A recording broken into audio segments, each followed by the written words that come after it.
Hey y'all, so real quick, I want to go into this and I'm gonna be quick, okay? About getting leases in your personal name. To each his own. Everybody grown. I can't tell you what to do, how to do it, when to do it. I can't tell you none of that, right? All I can do is tell you what I do and what works for me.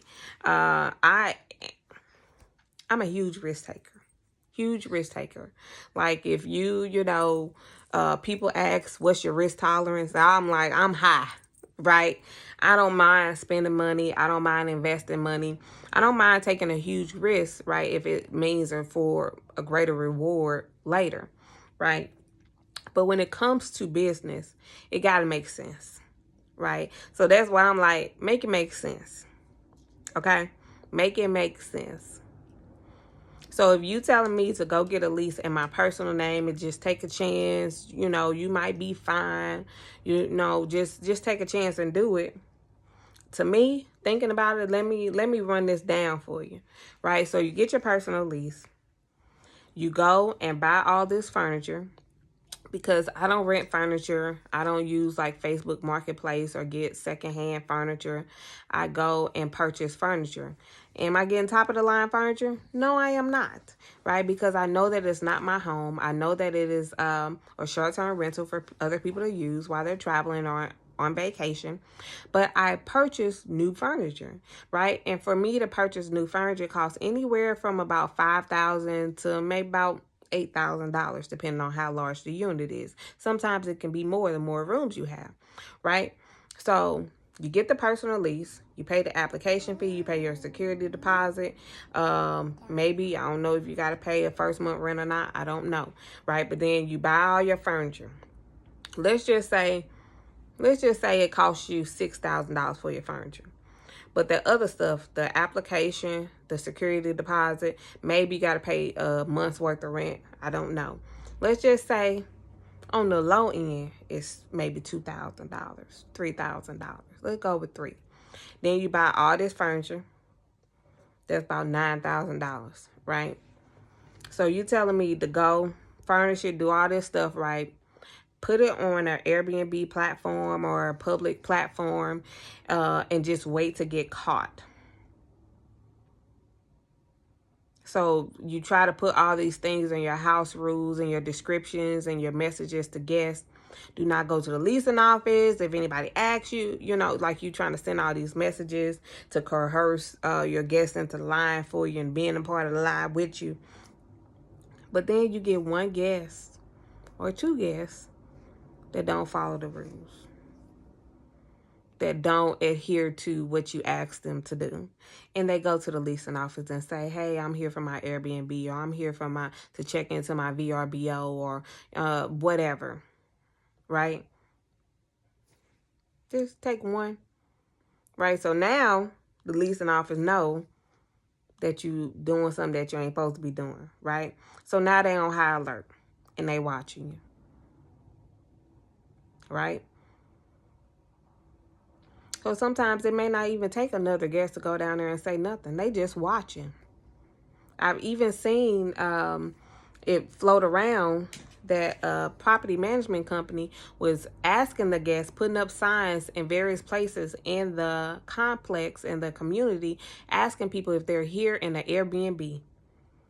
Come and let us know and we'll give you a gift card. Don't worry, you can still enjoy your stay. But we do not allow Airbnb.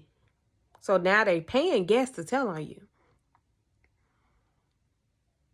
If I'm a guest and I don't know you and I don't have no personal connection to you, why wouldn't I take a $250 gift card?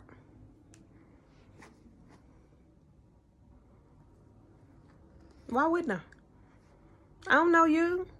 So, I mean, like, again, you're walking on eggshells here, right? And not only that, you have it where the guest now untold on you to get paid. So now the leasing office know. And then they can still report you to Airbnb because you got a unauthorized unit that you renting out. And they can still try to get a refund from you on that end. But then now you get a notice of eviction. You got to be out. Right? Because after so many warnings, they're going to evict you. They want you out. Right? So if you got your property on Airbnb, and let's just say you booked up for a few months, right? Sporadic bookings or a month-long booking or whatever you got. So now you got a eviction. You got to get out the apartment. You might have to cancel some of those bookings. You're not making money. You losing money. Because now you got to go get a truck, get some people to help you move, and then you got to find another apartment. You got to find another place to go. Right? It's just too much time and money and efforts that's wasted for no damn gone reason. Like, I ain't got time for that. I don't know about nobody else, but I ain't got time for that. Certain type of work I don't like to do. I'm not finna be up in there. Not only I sit there, put the furniture together, put the apartment together. Now you gotta take everything down.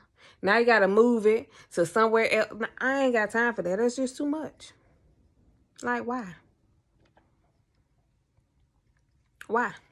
Or now there are softwares now that will literally tell property management and landlords that their address is on a public platform. It's like spyware. They'll tell them that it's on Airbnb. I've seen that several times too. People get a notice from a leasing office that they found their community or their property on Airbnb and they need to take it down immediately. So again, why go through all that pain and struggle, loss of money, loss of income, loss of revenue if you don't have to? But again, to each his own. If that's what you want to do, by all means, do what you got to do. Do what you got to do. But I know for me, I ain't about to do all that. There's too much going on. There's too much going on. So I don't do that. I don't do it. That's just me. That's my take on it. Do what you want to do, though.